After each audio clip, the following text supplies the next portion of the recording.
follow Ethic Radio on the Mixcloud app in case y'all missed this program. Check this out, y'all. A black man who was shot and killed by a Columbus police officer early Tuesday morning, December 22nd, 2020, has been identified as a 47-year-old Andre Hill. The crazy part about this story, this is Columbus, Ohio. Another police shooting. I mean, we reported Mr. Casey Gibson, man. Rest in peace, man. This man ain't even been in the ground yet. Here it is on Tuesday. We have another black man that's gone, 47-year-old Andre Hill. Andre had walked towards the police officers with a cell phone in his left hand. One officer fired his weapon, striking Hill multiple times. There's a vehicle out front of a house. That led two Columbus police officers to Oberlin Drive. This body camera footage released by the city shows Officer Adam Coy walking up the driveway to a home, to a dark garage with the door open. That's when we see Andre Hill walk toward the officer holding up his phone. Moments later, he is shot. We are pausing the video here out of respect for his family. Let me tell you, though, what happens next. Officer Coy makes several demands, but Andre never moves again on his own. Finally, Officer Coy rolls him over. At no point is either officer seen trying to give him first aid. I had never seen body-worn camera footage like that, where literally no attempts to revive and aid this man who had committed no crime. To our black community, I say this: I know your pain, I understand your fears and your anger. The mayor is calling for Officer Coy to be fired, but the public safety director says he's the only person with the power to do that. He says he wants a thorough investigation. All right, so what do we know about Officer Coy? Columbus police say he has worked for the department for 19 years. Documents we reviewed today from the city show he had 89 citizen complaints in his file, but only 16 of them were confirmed. Among those were things like violation of police rules and force. And in 2012, the city was forced to pay a $45,000 settlement because of his actions that injured a man during an arrest. The Fraternal Order of Police gave us a statement about this incident, but it did not address Officer Coy by name. That statement reads in part, quote, "The FOP believes that every citizen, including officers, deserves due process and that accountability is important." It goes on to say, quote, "While we have seen others comment on an active investigation that they are not a part of, we encourage people to let the investigation be completed and not taint the process." Damn. So the mayor announced that the officer who fired the weapon did not turn on his body camera before the incident. And then here it is, you see that the dash cam that's inside the cruiser was also not activated for the officers or anything. It's fishy when you see how they never turn on their damn body cams, you know? They turn them on afterwards, after the fact. And see, it's like when you give these officers control of these body cams, they can cut them on and cut them off. They show some footage and you don't hear the sound coming out of it. So that seems very, very fishy because they was talking about somebody seeing Hill inside a garage cutting his car on and off, as if it was a suspicious situation. There was no proper police protocol, as always. It's like the same song over and over again. A shooting that's now under investigation and has led to calls for Coy's termination by protesters and the mayor. NBC4's Alan Henry joining us now live. And Alan, you spoke to somebody else who knew Andre Hill very well. How will they remember their friend? Andre Hill's friends are still in shock over his death earlier this week, and they say it's especially painful to lose him just days before Christmas, a holiday they say he loved so much. You can imagine they're not even going to get to spend Christmas. Because like I say, he would be cooking and like I say, he had a deep voice, so you gonna hear him talking throughout the house. Darren Shepard was friends with Andre Hill and has had Hill's family on his mind all week, especially today on Christmas, when that deep voice will be missing at their table. If you needed something and he had it, he would be there to help you. If you just needed somebody to talk to, That's the type of dude he was, man. He really was a good dude. Shepard told me he had heard rumors about Hill's death early Tuesday morning and at first didn't believe them. After watching the body cam video of the shooting, Shepard says he recognized his friend and what Hill was likely trying to do that night. He was coming with respect to say, hey, man, you know, I'm here. This is who I am. That's just it. That was just him. He was coming around. He was coming to say, hey, you know, let you know who he is. Let you know there's no threat or anything. That's the type of person he was. Shepard says he just spoke to Hill last week and was going to ask him for a recipe for Christmas, but figured he could call him later. Today, he's calling on a higher power, praying for peace for Hill's family. His daughter was his best friend. I mean, the man was really living there, and he was getting to be a grandfather to his grandkids. He was so happy about that. It's like he was in a great place in his life right now. Hill's family still hasn't spoken publicly about the shooting and the surrounding investigation. However, we do know there is a press conference and vigil with their attorney tomorrow evening at 5 o'clock. It was a non-emergency call, a noise complaint, and Hill was visiting his friend.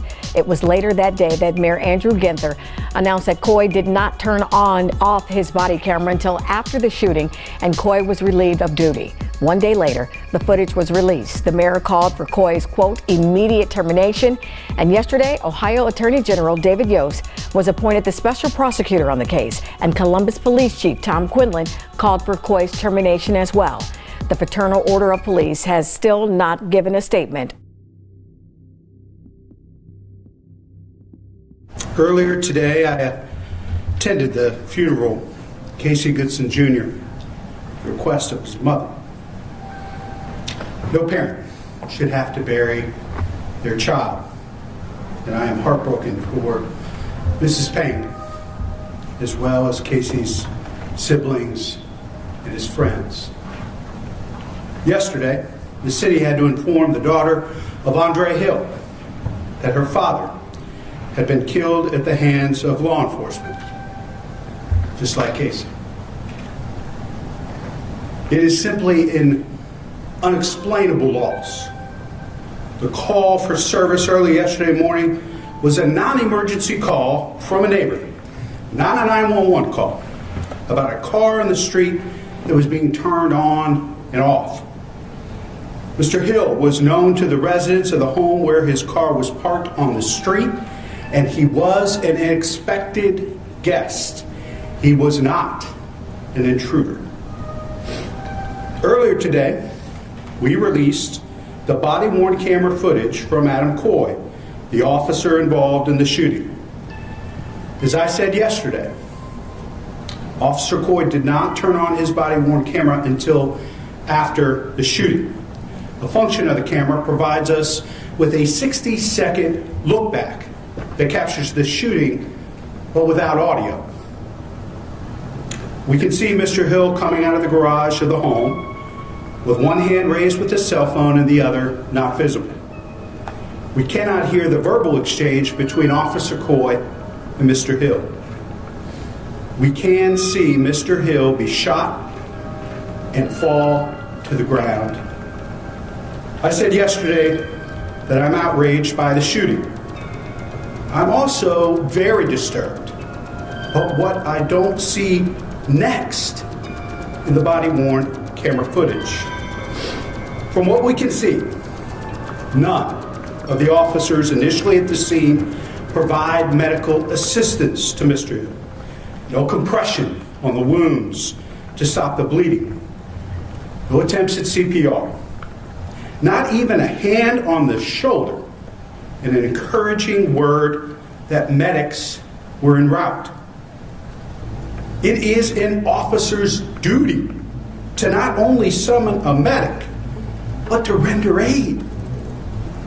Columbus Division of Police's core values are integrity, compassion, accountability, respect, and excellence.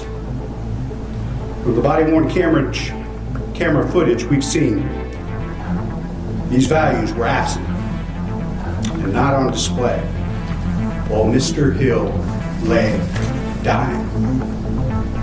Yesterday, I called on Chief Quinlan to relieve Coy of duty, stripping him of his badge, gun, and police powers.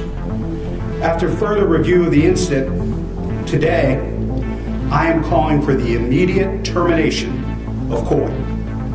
I will let Safety Director Pettus explain the process. This is a very sad day for our city. The city I grew up in, the city my grandchildren now grow up in.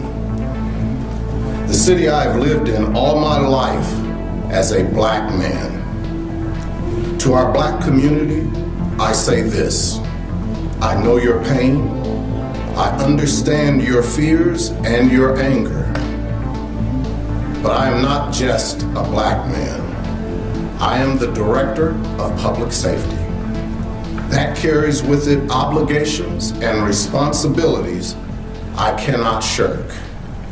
I am the sole person in the city of Columbus with the authority to hire police officers and to fire them. And when it comes to those decisions, any personal emotions have to be set aside. The process of public employee discipline is dictated by both the United States Constitution and the collective bargaining agreement, in this case, with the FOP. Public employees are entitled to due process. In a case such as this, the police chief is required to serve an officer with a list of charges against him or her. That employee will have a hearing before the public safety director. My commitment, my legal obligation, is to conduct a fair, impartial hearing, and that is what I intend to do. I want to be clear that calling for Coy's termination is not prejudging him for the shooting. That investigation is being handled by BCI. I expect a full accounting of the evidence, truth to be sought, and justice to be served. However, Coy failed on two directives: not turning on the body-worn camera and failing to offer aid after the shooting. We give our officers great power, powers that no one else in our society had. The power to stop, to detain, to question, to arrest, to use force, to even take life. And with that power comes great responsibility, including using body-worn cameras and rendering aid.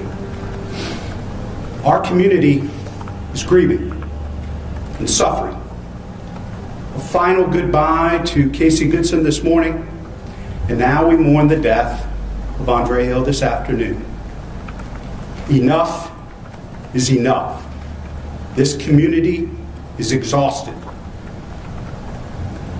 The African American community is fearful, concerned, outraged, and exhausted.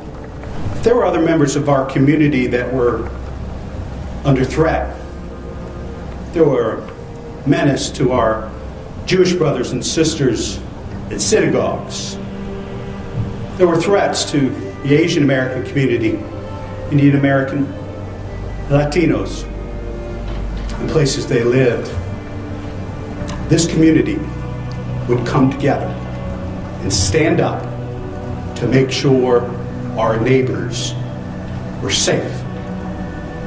That is what we must do as a city, as a community.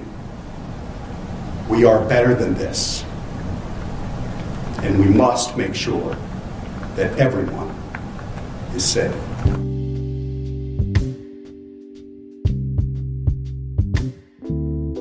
Don't forget to subscribe to our YouTube channel to give y'all more details about what happened to Andre Hill, man. Rest in peace to Andre Hill. Our biggest condolences goes out to his family and to his loved ones. Thank you for listening to the Ethic Radio Daily Report. Hope you guys enjoy. And again, don't forget to follow Ethic Radio.